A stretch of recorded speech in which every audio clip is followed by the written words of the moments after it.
Hi everyone, and if you want to know how to download and send long video on Reddit, you've come to the right place. So, first of all, you need to know that Reddit have his own limitations. You can only add video maximum length of 15 minutes and the size of 1 gigabyte.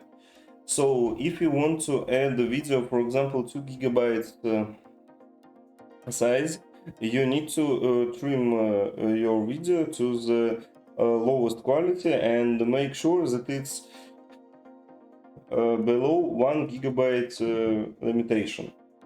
If your video is longer than 50 minutes, the only solution I found acceptable and really easy is just to open your YouTube and download long video to your YouTube account, or just simply find the long video you want to send or post.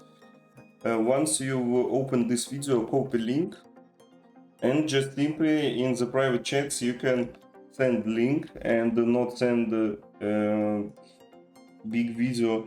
Or if you want to share this video with post, you need to click on create post, and once you write your title, select your subreddit community you want to post or share the video.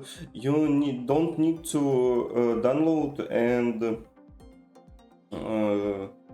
drag or drop video here. You need to click on link and add URL link to your video. And once you've done that, just simply click on post and your video will be posted. And everyone who wants to watch your video or is interested in your catchy title, just he will click on open your video and watch it on your YouTube. Thank you for watching, leave a like and subscribe.